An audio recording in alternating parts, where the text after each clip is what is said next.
Hello dubbers, आज हमें start करना है मेटल्स एंड नॉन मेटल्स का जो लेक्चर चल रहा था हमारा नेक्स्ट, उसमें हमें पढ़ना है डबल बॉन्ड। क्या पढ़ना है? Double bond. सहसंयोजकता बंध चल रहा था हमारा, क्या चल रहा था? सहसंयोजक बंध हम लास्ट क्लास में कवर अप नहीं कर पाए थे।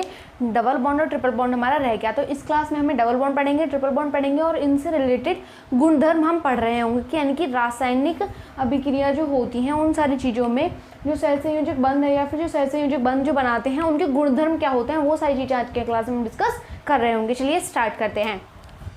फर्स्ट आता है हमारा, जैसे कि एक ऑक्सीजन है, द्विबंध। द्विबंध का मतलब क्या होता है? सबसे पहले हम समझ लेते हैं डबल बॉन्ड। डबल बॉन्ड को हिंदी में बोलते हैं द्विबंध, यानी और इसे डेनोट किया जाता है इस तरीके से, यानी कि दो डंडे हम इसमें लगा रहे होते हैं, ठीक है, दो डंडों से इसे डेनोट किया जाता है। फर्स्ट देखिए, मैंने आपको क्या बताया था कि इलेक्ट्रॉन और इलेक्ट्रॉन, यदि दो इलेक्ट्रॉन हैं तो वो क्या दिखाएंगे? एक सिंगल बॉन्ड। यदि चार इलेक्ट्रॉन यानी कि डबल बॉन्ड शेयरिंग हो रही है, यानी कि दो दो इलेक्ट्रॉन की शेयरिंग कर रहे हैं दोनों एलिमेंट, एक ये वाला एलिमेंट और ये वाला एलिमेंट, तो वो क्या दिखाते हैं बच्चों? डबल बॉन्ड शो करते हैं। यदि वो ट्रिपल बॉन्ड कब दिखाएंगे? जब तीन बॉन्ड्स की क्या हो, मतलब तीन इलेक्ट्रॉन्स की क्या हो रही होगी? शेयरिंग हो रही होगी, तो वो क्या दिखाएंगे बच्चों? वो दिखाएंगे आपका ट्रिपल बॉन्ड। क्या दिखाएंगे? वो दिखाते हैं आपका ट्रिपल बॉन्ड। इतनी बात समझ में आई? ठीक है। फर्स्ट हमने क्या सीखा कि एक पेयर यानी कि दो इलेक्ट्रॉन जब साझा करते हैं तो वहां पे बनता है हमारा सिंगल बॉन्ड। जब दो इलेक्ट्रॉन यानी कि चार इलेक्ट्रॉन साझा होते हैं वहां पे बनता है द्विबंध। डेफिनेशन देखिए, नीचे देखिए, द्विबंध दो परमाणुओं के बीच इलेक्ट्रॉनों के दो जोड़े को साझा करने से बनता है। सेकंड इसे बोल सकते हैं द्विसहसंयोजक आबंध दो परमाणुओं के बीच चार इलेक्ट्रॉनों को साझा करने से जो बंध बनता है वो क्या होता है? आपका द्विबंध होता है। फिर से एक बार, द्विसहसंयोजक आबंध दो परमाणुओं के बीच चार इलेक्ट्रॉनों के साझा द्वारा बनता है, जिसमें साझे के लिए प्रत्येक परमाणु दो इलेक्ट्रॉनों का साझा करता है। प्रत्येक जो परमाणु होगा वो दो इलेक्ट्रॉन्स को साझा करेगा। आई होप आपको डेफिनेशन क्लियरली समझ में आ गई होगी। जैसे कि अभी हम एग्जांपल से समझेंगे, जैसे कि हमारा आता है ऑक्सीजन। ऑक्सीजन एक ऐसा एलिमेंट है जो कि क्या है? बहुत ज़्यादा क्रियाशील है। क्या है ऑक्सीजन? बहुत ज़्यादा क्रियाशील धातु है। सॉरी,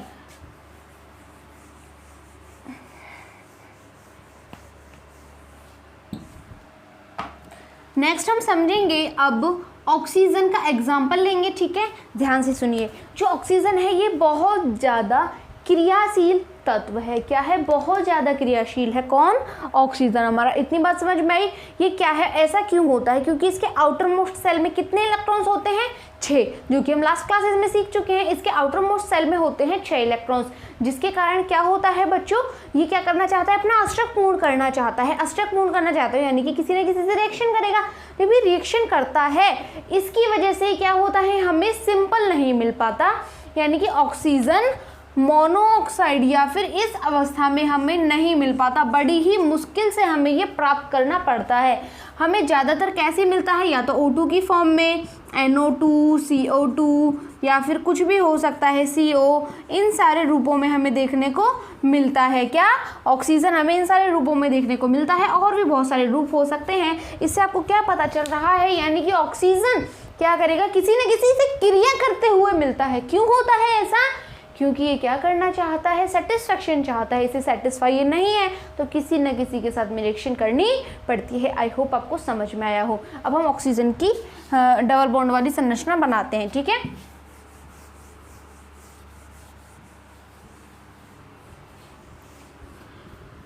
देखिए, हमारा क्या था? ऑक्सीजन था। ऑक्सीजन के आउटर मोस्ट सेल में कितने इलेक्ट्रॉन? सबसे पहले इसके इलेक्ट्रॉन्स होते हैं 8, 2,6। आउटर मोस्ट में कितने इलेक्ट्रॉन्स? 6 इलेक्ट्रॉन्स। कितने इलेक्ट्रॉन्स बच्चों? 6 इलेक्ट्रॉन्स होते हैं। देखो, दिख रहे हैं ना आपको? इस तरीके से ये इलेक्ट्रॉन्स होते हैं। बात समझ में आई? अब हमें क्या चाहिए, इसके पास में 2 इलेक्ट्रॉन्स 2,6 हैं, 2,6। इसको क्या बनाना है, नियॉन का जो अष्टक है, मतलब नियॉन का क्या बोल सकते हैं, हम बोल सकते हैं कि नियॉन की जो क्रमांक होता है वो इसे प्राप्त करना है। यानी कि अष्टक गैसेस पढ़ा है ना आपने, hydrogen, helium, neon, organ, krypton, xenon, ये सारी चीज़ें, इनके जो परमाणु क्रमांक होते हैं वो क्या होते हैं, पूर्ण होते हैं। बाह्य कक्षा में क्या होते हैं, पूरे इलेक्ट्रॉन्स होते हैं, जिसकी वजह से ये आसानी से रिएक्शन नहीं करते। ठीक है, ये वही प्राप्त करने चाहता है हर एक एलिमेंट। इसके पास वाली गैस होती है नियॉन। नियॉन का क्या होता है, 2,8 होता है, ये उससे ही प्राप्त करना चाहता है। इसके पास 2,6 हो गए, इसके पास कितने हो गए बच्चों, 2,6 हो गए। इसे कितने चाहिए, 2,8 चाहिए, यानी कि 2 इलेक्ट्रॉन्स चाहिए। और यदि ये इस तरीके से मिलेगा, दूसरा ऑक्सीजन यदि हम देखें, दूसरे ऑक्सीजन के पास भी कितने इलेक्ट्रॉन्स, 6 इलेक्ट्रॉन्स। कितने इलेक्ट्रॉन्स, 6 इलेक्ट्रॉन्स। ठीक है, जब इसके पास में 6 इलेक्ट्रॉन्स हैं, यदि ये अपने 2 इलेक्ट्रॉन्स इसे दे दे तो क्या हो जाएंगे, इसके पास 8 हो जाएंगे। यदि ये अपने 2 इलेक्ट्रॉन इसे दे दे तो क्या हो जाएगा, इसके पास में 8 हो जाएंगे, यानी कि दोनों के अष्टक पूर्ण हो जाएंगे। ये यदि दे देंगे तो इसके पास कम, यदि ये दे देगा तो इसके पास कम। ठीक है, ऐसा ही तो होगा। लेकिन किंतु परंतु हमने क्या सॉल्यूशन सोचा कि क्यों ना हम शेयरिंग करा दें, कि ना तो तू पूरी तरीके से मुझे दे, ना तो पूरी तरीके से मेरे ले, क्या कर ले, सिर्फ शेयरिंग कर ले। देखो क्या हो गया, यहाँ पे 2-2 की शेयरिंग हो गई। फिर क्या बन गया हमारा, 1 इलेक्ट्रॉन 2 इलेक्ट्रॉन, 1 इलेक्ट्रॉन 2 इलेक्ट्रॉन, 1 2 3 4 5 6 7 8। इसके भी देखो 1 2 3 4 5 6 7 8, 8 हो गए ना, सबके 8 हो गए। बात समझ में आ रही है आपको या नहीं आ रही, दोनों के पास में क्या हो गए, 8 इलेक्ट्रॉन्स हो गए, यानी कि इनके अष्टक पूर्ण हो चुके हैं। अब इनके जो क्रमांक होंगे वो क्या होंगे, 2,8 होंगे। आउटर मोस्ट सेल में कितने इलेक्ट्रॉन्स, 8 इलेक्ट्रॉन्स। मैंने आपको बताया कि जब 2 इलेक्ट्रॉन शेयर होते हैं तो सिंगल बॉन्ड, 4 इलेक्ट्रॉन शेयर होंगे तो क्या होगा, डबल बॉन्ड आएगा। समझ में आई बात, यहाँ पे 4 इलेक्ट्रॉन शेयर हो रहे हैं तो क्या आएगा बच्चों, डबल बॉन्ड आएगा, और ये बाहर इलेक्ट्रॉन रह जाएंगे जिन्होंने क्रिया नहीं की है। और ये आपका क्या बन के तैयार हो गया, O2, यानी कि ऑक्सीजन आपका इस तरीके से बन जाता है। आई होप आपको समझ में आया है।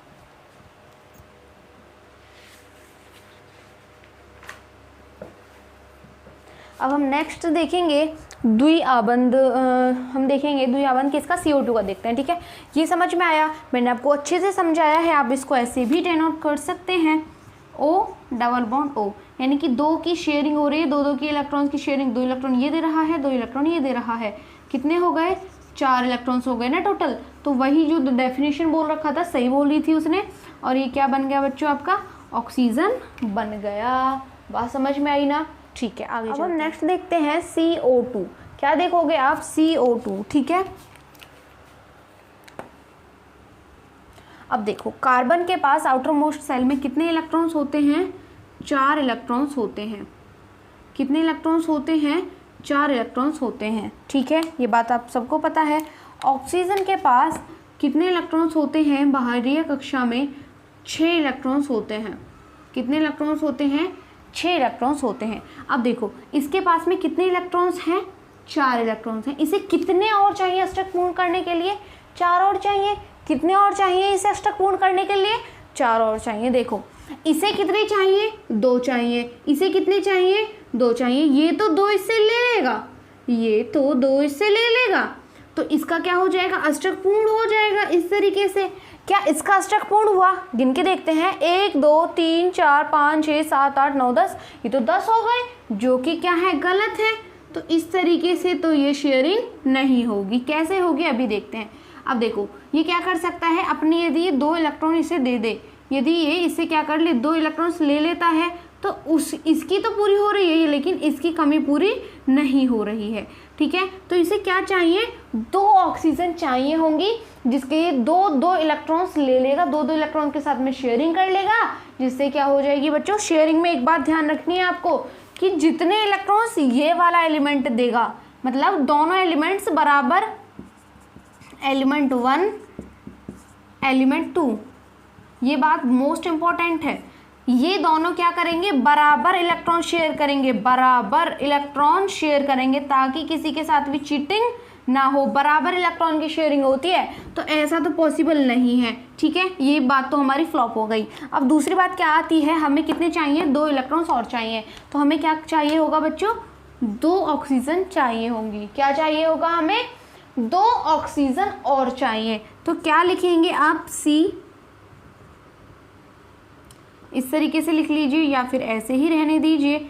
एक ऑक्सीजन आपका आ जाता है यहाँ पर, एक ऑक्सीजन आ जाता है आपका यहाँ पर।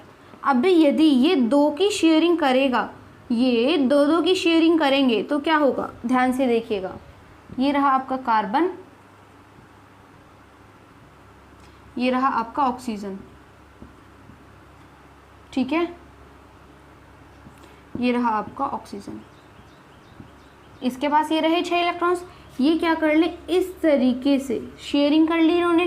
कितने हो गए, अब देखो इसके पास 1 2 3 4 5 6 7 8 8 हो गए। इसके पास देखो 1 2 3 4 5 6 7 8 8 8 हो गए, यानी कि दोनों के पास क्या हो गया, अष्टक पूर्ण हो गया। ऐसे भी आप इसे बना सकते हैं, ठीक है, जैसे आपका मन करे आप वैसे बना लीजिए। और आप इसे ऐसे भी बना सकते हैं, जैसे आपका मन करे आप वैसे बना लीजिए। अब देखो कार्बन था, डबल बॉन्ड आया ऑक्सीजन के साथ में, बाहरी कक्षा में इलेक्ट्रॉन्स, कार्बन था, बाहरी कक्षा में इलेक्ट्रॉन। इस तरीके से ये क्या बन गया आपका, ऑक्सीजन कितने हैं, 2, तो क्या बन गया आपका CO2। इस तरीके से बन जाता है। यदि पेपर में आपसे पूछता है कि CO2 की संरचना बनाइए, तो आप किस तरीके से बना दोगे, इस तरीके से CO2 की संरचना बना दोगे। ठीक है, यानी कि हमें क्या चाहिए होगा, 2 ऑक्सीजन चाहिए, 2 ऑक्सीजन चाहिए इसके उसको पूरा करने के लिए। ये बात ध्यान रखनी है आपको, जो मैंने आपको ये बताई, ये है आपका इम्पोर्टेंट पॉइंट। ठीक है, मोस्ट इम्पॉर्टेंट पॉइंट है ये। नेक्स्ट देखते हैं, C2H4 कार्बन, ठीक है, कार्बन के पास कितने इलेक्ट्रॉन्स, 4 इलेक्ट्रॉन्स। हाइड्रोजन के पास कितने इलेक्ट्रॉन, 1 इलेक्ट्रॉन। बाहरी कक्षा में देखते हैं हम लुईस डॉट कैसे बनाते हैं, मैंने आपको पिछली क्लासेस में बता दिया है बहुत अच्छे से। हाइड्रोजन के पास 1 इलेक्ट्रॉन, ठीक है बच्चों। अब देखो इसके पास 1 इलेक्ट्रॉन, 1 2 3 4, यदि इसे शेयरिंग कर ले, 1 1 इलेक्ट्रॉन की शेयरिंग कर ले, तो कितने हो जाएंगे, इसके पास 5 हो जाएंगे। लेकिन इसे कितने चाहिए, 8 चाहिए। तो इसको 8 के लिए कितने इलेक्ट्रॉन्स चाहिए होंगे, 4 और इलेक्ट्रॉन्स चाहिए होंगे। कितने इलेक्ट्रॉन्स चाहिए होंगे बच्चा, 4 और इलेक्ट्रॉन्स चाहिए होंगे। ठीक है, अब देखो ये बोल रहा है C2H4, यानी कि कार्बन कितने लोगे आप, 2 लोगे। कार्बन कितने लोगे, 2 लोगे। ठीक है, हाइड्रोजन कितने चाहिए होंगे इसे, 4 हाइड्रोजन चाहिए होंगे, तभी तो ये बना पाएगा, तभी तो बना पाएगा। ऐसा भी हमने लास्ट क्या देखा था, CH4 देखा था। अब हम क्या देख रहे हैं, C2H4, यानी कि कार्बन का भी यहाँ पे रोल होने वाला है। जब कार्बन का भी रोल होगा तो किस तरीके से स्ट्रक्चर बनेगा, ध्यान से देखिएगा। इसको आप अपनी कॉपी पे बनाने की कोशिश कीजिए कि किस तरीके से ये बन रहा होगा। ठीक है, अब देखो कार्बन ने अपने क्या कर दिए, यहाँ पे 2 इलेक्ट्रॉन्स रख दिए, 2 इलेक्ट्रॉन्स रख दिए। हाइड्रोजन ने क्या किया, यहाँ पे देखो कितने इलेक्ट्रॉन्स बच गए, 1 2 3 4, सॉरी यहाँ पे देखिए 1 2 3 4, 4 तो ये हो गए। यहाँ पे 1 2 3 4, इस वाले कार्बन के भी 4 हो गए। समझ में आई बात। अब देखो हाइड्रोजन कितने हैं, हाइड्रोजन, चलो इसे दूसरे कलर से बनाते हैं हाइड्रोजन को। हाइड्रोजन, हाइड्रोजन, हाइड्रोजन ने अपना 1 रख दिया, हाइड्रोजन ने अपना 1 रख दिया। यहाँ पे देखो इसके तो पूरे हो गए, 1 2 3 4 5 6 7 8, इसके तो पूरे हो जाएंगे इस तरीके से, इस तरीके से इसके तो कार्बन के पूरे हो गए। अब यहाँ पे देखिए इसके पास कितने बचे, 1 2 3 4 5 6, यानी कि 2 की और ज़रूरत है। तो हाइड्रोजन क्या करेगा, अब यहाँ पे शेयरिंग करेगा, हाइड्रोजन यहाँ पे शेयरिंग करेगा और किस तरीके से बन जाएंगे, इस तरीके से बन जाएगा आपका स्ट्रक्चर। बात समझ में आई। अब देखो इसे कन्वर्ट कैसे कर देंगे आप, देखो कार्बन गिनती करो, 1 2 3 4 5 6 7 8, 8 इसके हो गए और 8 ही इसके हो गए, यानी कि दोनों के अष्टक पूर्ण हो गए। और हाइड्रोजन देखिए, हाइड्रोजन के पास कितने हो गए, 1 2 पूर्ण हो गया इसका बाहरी कक्षा, 1 2 इसकी भी बाहरी कक्षा पूर्ण, 1 2 इसकी भी बाहरी कक्षा पूर्ण। इसने क्या कर लिया, हीलियम, हीलियम गैस का अष्टक मान, मतलब अष्टक सॉरी इसने क्या कर लिया, हीलियम गैस का जो परमाणु क्रमांक होता है उसे प्राप्त कर लिया और ये क्या हो गया, अब सेटिस्फाई हो गया। अब देखो स्ट्रक्चर कैसे बनेगा, 4 इलेक्ट्रॉन है, 2 इलेक्ट्रॉन के लिए 1 बॉन्ड, 2 इलेक्ट्रॉन के लिए 1 बॉन्ड, ठीक है। कितने हो गए टोटल? दो बॉन्ड हो गए। यहाँ पे हाइड्रोजन के साथ में 2 इलेक्ट्रॉन्स हैं, सिंगल बॉन्ड, यहाँ पे सिंगल बॉन्ड, यहाँ पे भी सिंगल बॉन्ड और यहाँ पे भी सिंगल बॉन्ड। और ये क्या बन गया आपका? बन चुका है ये C। कितने कार्बन है? 2, C2। हाइड्रोजन कितने हैं? 4। क्या बन गया आपका? C2H4 बन के तैयार हो गया है। इसका नेम क्या होगा वो हम नेक्स्ट क्लासेस में देख रहे होंगे। इसका नेम मैं बता देती हूँ और नेक्स्ट क्लास में आप देख लेना। एथीन नाम बनेगा इसका, एथीन। क्यों बना वो तो आपको जब ही पता चलेगा। समझ में आई बात? आगे चले। ओके, अब हमने देख लिए हैं कि डबल बॉन्ड कैसे बनते थे। डबल बॉन्ड के हमने कई सारे क्वेश्चंस कर लिए। अब हम देखेंगे कि ट्रिपल बॉन्ड कैसे बनते हैं। ट्रिपल बॉन्ड के भी हम कुछ क्वेश्चंस देखेंगे, 1-2 क्वेश्चन देखेंगे, उसके बाद आपको समझ आ जाएगा। और लास्ट में हम देख रहे होंगे इसके गुणधर्म क्या होते हैं, ठीक है। त्रिबंध, ट्रिपल बॉन्ड जैसा नाम से पता चल रहा है, त्रि यानी कि दोनों इलेक्ट्रॉन क्या करेंगे? 3-3 इलेक्ट्रॉन की शेयरिंग करेंगे। दोनों जो हमारे एलिमेंट हैं 3-3 इलेक्ट्रॉन की शेयरिंग करेंगे, बॉन्ड बन जाएगा वहाँ पे ट्रिपल बॉन्ड, बॉन्ड बन जाएगा वहाँ पे ट्रिपल बॉन्ड। बात समझ में आई? देखो ट्रिपल बॉन्ड कब बनता है? जब दो एलिमेंट, जो दोनों एलिमेंट हैं, डेफिनेशन देखिए, जब दोनों एलिमेंट क्या करते हैं? 3 जोड़े इलेक्ट्रॉन का साझा करते हैं, तो वहाँ पे कौन सा बंध बनता है? त्रिबंध बनता है। मैंने आपको ये पहले भी समझा दिया है, अभी जो थोड़ी देर पहले समझाया था, फिर से देखिए। यानी कि हम बोल सकते हैं जब 2 इलेक्ट्रॉन 6 इलेक्ट्रॉन का साझा करते हैं, अर्थात 3 जोड़ी यानी कि 3 पेयर्स एलिमेंट शेयरिंग करते हैं, या फिर 3 जोड़ी इलेक्ट्रॉन का साझा करते हैं, तो वहाँ पे जो बंध बनता है आपका त्रिबंध बनता है। कौन सा बंध बनता है? त्रिबंध बनता है। और इसके बाद जो हम देखेंगे वो देखेंगे सहसंयोजक यौगिक क्या होते हैं, ठीक है। उसके बाद गुणधर्म भी देखेंगे।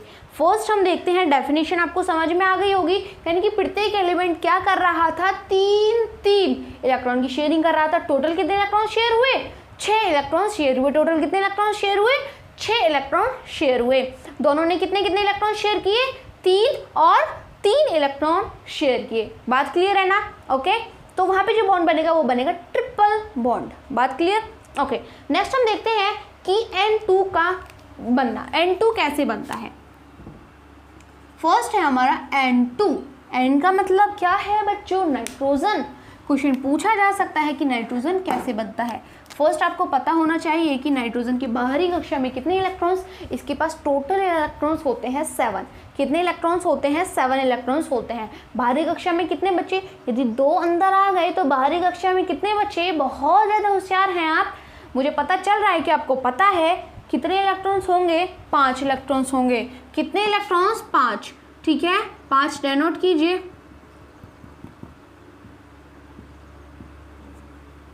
ये हो गया हमारा एक नाइट्रोजन। बाहरी कक्षा में कितने हैं? 1 2 3 4 5 है। अब इसको कितने इलेक्ट्रॉन्स की ज़रूरत है? कितने इलेक्ट्रॉन्स की ज़रूरत है? 3 और इलेक्ट्रॉन्स की ज़रूरत है। यदि हम दूसरा नाइट्रोजन बनाएं, इसे भी कितने इलेक्ट्रॉन्स की ज़रूरत है? 3 इलेक्ट्रॉन्स की ज़रूरत है। इनका जो परमाणु क्रमांक होगा वो क्या है इस टाइम पे? 2,5 है। यहाँ पे क्या है? 2,5 है, ठीक है। अब यहाँ पे 3 इलेक्ट्रॉन्स की इसे ज़रूरत, 3 इलेक्ट्रॉन्स की इसे ज़रूरत। ऐसा ना करें कि रोटी सब्जी शेयर कर लें, ऐसा ना करें कि दोनों इलेक्ट्रॉन शेयर कर लें। तो ये क्या करेंगे बच्चों? इलेक्ट्रॉन की शेयरिंग करेंगे। किस तरीके से? देखिए यहाँ इसने भी क्या कर लिया? नाइट्रोजन ने 3 शेयर कर लिए अपने इलेक्ट्रॉन्स। क्या बन गया? यहाँ पे देखो ये क्या बन गया हमारा? ये बन गया 1 और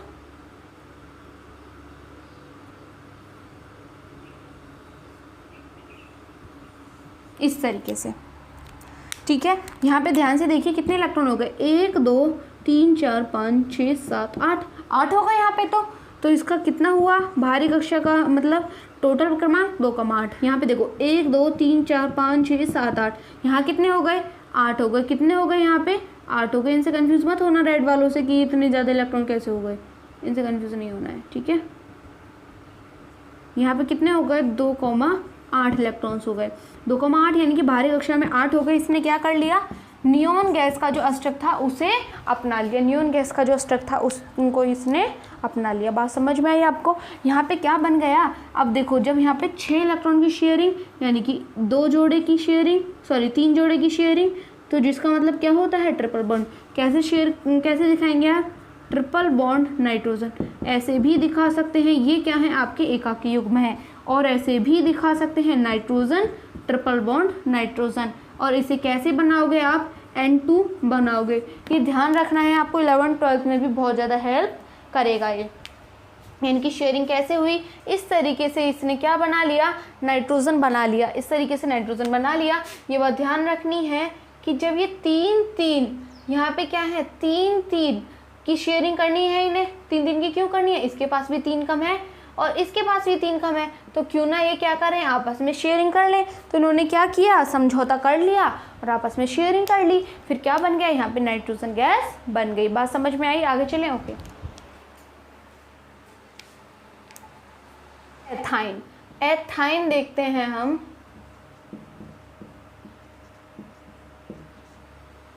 यानी कि C2H2।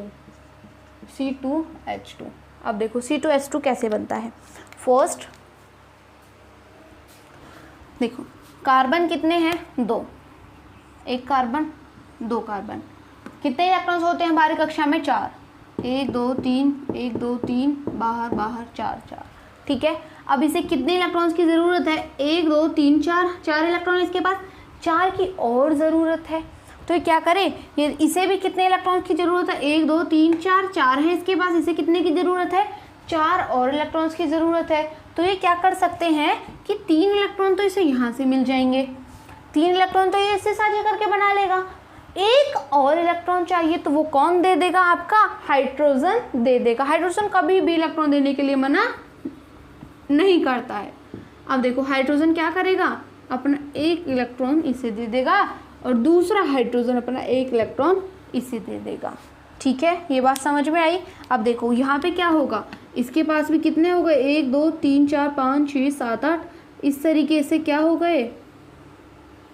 6 हो गए। इसके पास भी 1 2 3 4 5 6 7 8, सॉरी 8 हो गए इसके पास भी, और इसके पास भी 8 हो गए। क्या इन दोनों का अष्टक पूर्ण नहीं हुआ? क्या इन दोनों का अष्टक पूर्ण नहीं हुआ? बिल्कुल हो गया। अब इसने हाइड्रोजन के पास भी कितने हो गए? हाइड्रोजन के पास भी 1 2 1 2 2 2 हो गए। सब के सब क्या हो चुके हैं? सेटिस्फाई। अब देखो मैंने आपको क्या बताया था, 6 इलेक्ट्रॉन का मतलब ट्रिपल बॉन्ड, और यहाँ पे क्या आ जाएगा आपका? Single bond. 2 इलेक्ट्रॉन का मतलब क्या होता है? Single bond. 2 इलेक्ट्रॉन्स का मतलब होता है सिंगल बॉन्ड।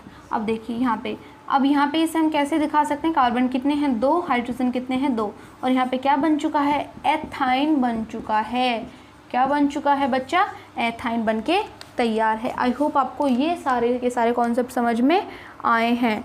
नेक्स्ट चलें, अब हम देखने वाले हैं कि सहसंयोजक यौगिक क्या होते हैं। सबसे पहले सहसंयोजक यौगिक, कोवैलेंट कंपाउंड्स। ठीक है, देखो सहसंयोजक यौगिक वे यौगिक होंगे, आप खुद सोचिए कौन से होंगे? वही तो होंगे जिनमें सहसंयोजक बंध बन रहा होगा। जिनमें सहसंयोजक बंध बन रहा होगा वही सहसंयोजक यौगिक होंगे। डेफिनेशन क्या हुई?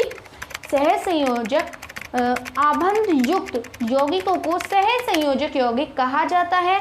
सहसंयोजक यौगिक परमाणुओं के बीच इलेक्ट्रॉनों के साझा द्वारा बनते हैं। पेपर में यदि डेफिनेशन आ जाए तो आप क्या लिखोगे? नीचे देखिए, सहसंयोजक आबंध युक्त यौगिकों को सहसंयोजक यौगिक कहा जाता है तथा सहसंयोजक यौगिक परमाणुओं के बीच इलेक्ट्रॉनों के साझा द्वारा बनते हैं। हमें क्या पता चला? यानी कि जब इलेक्ट्रॉन की शेयरिंग होगी वहाँ पे बनेंगे आबंध। कौन से? सहसंयोजक आबंध, और उससे जो यौगिक बनेगा बच्चा वही होगा आपका कोवैलेंट कंपाउंड, सहसंयोजक आबंध। आसान था ना? आगे चलते हैं। इसी से रिलेटेड है, इम्पोर्टेंट MCQ में आपसे पूछ सकता है, जब कभी भी 2 अधातुएं वहाँ पे क्रिया करके शेयर करके क्या बना रही हूँ? बॉन्ड बना रही हूँ। 2 अधातुएं, तो 2 अधातुओं के बीच में जो बॉन्ड बनता है बच्चे वो कौन सा होता है? आपका सहसंयोजक बंध होता है। कौन सा होता है? सहसंयोजक बंध होता है। बात समझ में आई? यानी कि जब भी हम 2 या 2 से अधिक धातुओं का बना यौगिक देखते हैं, हमें तुरंत कह देना चाहिए कि वह एक सहसंयोजक बंध है या फिर सहसंयोजक यौगिक है। समझ में आई बात? आगे चलें। हमें नेक्स्ट देखना है सहसंयोजक यौगिकों के गुणधर्म। सहसंयोजक यौगिकों के गुणधर्म, properties of covalent compounds. First आता है हमारा, फर्स्ट प्रॉपर्टी है सहसंयोजक प्राय द्रव या गैस हैं, उनमें से केवल कुछ ठोस हैं। देखो, सहसंयोजक यौगिक क्या होते हैं? प्राय सामान्यतः द्रव होंगे या फिर गैस अवस्था में होंगे। ऐसा क्यों होता है? क्योंकि ये किससे बने होते हैं? अधातुओं से बने होते हैं। धातुओं के हमने गुणधर्म क्या पढ़े थे कि धातुएं सामान्यतः द्रव होती हैं या सामान्यतः गैस में होती हैं। सिर्फ कुछ ही ऐसे होंगे जो सॉलिड। नेफ्थलीन होता है या आयोडीन होता है, यूरिया हुआ, शक्कर हुआ, ग्लूकोज हुआ, गन्ने की शक्कर, यूरिया, नेफ्थलीन और आयोडीन, यही क्या होते हैं आपके, क्या होंगे? यही ठोस होते हैं। ये ठोस क्यों होते हैं? मतलब ये द्रव अवस्था में क्यों पाए जाते हैं सामान्यतः और गैस अवस्था में? पहली बात मैंने बताया कि अधातुएं होती हैं। दूसरी बात, इनके बीच में जो बॉन्ड बने होते हैं वो इतने ज़्यादा प्रबल नहीं होते। आयनिक बॉन्ड क्या होता है? बहुत ज़्यादा प्रबल होता है। वे एक दूसरे को पूरी मजबूती के साथ में बांधे रखते हैं, जबकि ये जो है ये इसको पूरी मजबूती के साथ में बांधे नहीं रखता। ये बॉन्ड क्या होते हैं? कमज़ोर होते हैं। देख, सेकंड बात आती है कि जो ये कमज़ोर होते हैं तो इनके गलनांक व क्वथनांक भी कमज़ोर होंगे। इनके गलनांक व क्वथनांक भी कमज़ोर होंगे, इनकी गलनांक और क्वथनांक भी कम होते हैं। ऐसा क्यों होता है? क्योंकि इनके बीच के बॉन्ड कमज़ोर होते हैं। तीसरी बात आती है, जल में अविलय होते हैं परंतु वे कार्बनिक विलायकों में विलय होते हैं। ये सहसंयोजक यौगिक जो होंगे जल में तो क्या होंगे? अविलय, यानी कि जल में ये नहीं घुलेंगे। ऐसा क्यों होता है? ये हम 4th चैप्टर में देखेंगे, पर मैं थोड़ा सा बता देती हूँ कि समान समान को घोलता है, समान समान को घोलता है। यानी कि जैसे कि आप एक एवरेज स्टूडेंट हैं क्लास में, यदि आप एक एवरेज स्टूडेंट हैं क्लास में तो एवरेज स्टूडेंट के साथ में आपकी फ्रेंडशिप होगी। यदि आप एक सुपर स्टूडेंट हैं तो सुपर स्टूडेंट के साथ में आपकी फ्रेंडशिप होगी। यदि आप एक बैक बेंचर हैं तो आपकी जो फ्रेंडशिप होगी मोस्ट प्रोबेबली देखें तो क्या होगा? आपकी एक बैक बेंचर के साथ में फ्रेंडशिप होगी। तो वही होता है, इनकी समान समान को घोलता है। ये जो हमारे ये सारे यौगिक होते हैं ये जल में नहीं घुलते, क्योंकि इनके पास में क्या होते हैं? जल जैसे गुणधर्म नहीं होते। वो क्या होते हैं वो हम नेक्स्ट चैप्टर में बहुत अच्छे से डिस्कस करेंगे बच्चों, ठीक है। इनमें क्या होते हैं? हमें ध्रुव देखने को नहीं मिलते।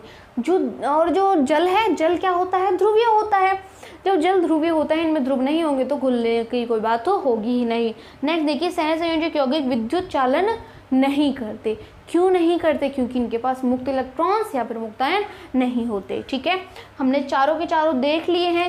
अब एक क्वेश्चन मैं आपको दे रही हूँ, आपको ये बताना है कि सिंगल बॉन्ड प्रबल होता है, डबल बॉन्ड प्रबल होता है या ट्रिपल बॉन्ड प्रबल होता है। यानी कि इनका क्रम आपको कमेंट बॉक्स में बताना है। मैं उस बच्चे का नाम नेक्स्ट क्लास में लूँगी, ठीक है। तब तक के लिए बाय बाय। आई होप आपको सारी की सारी बातें समझ में आई हैं। यदि वीडियो पसंद आए तो वीडियो को लाइक कर देना और चैनल को सब्सक्राइब किए बिना बिल्कुल भी मत जाइएगा। तब तक के लिए बाय बाय।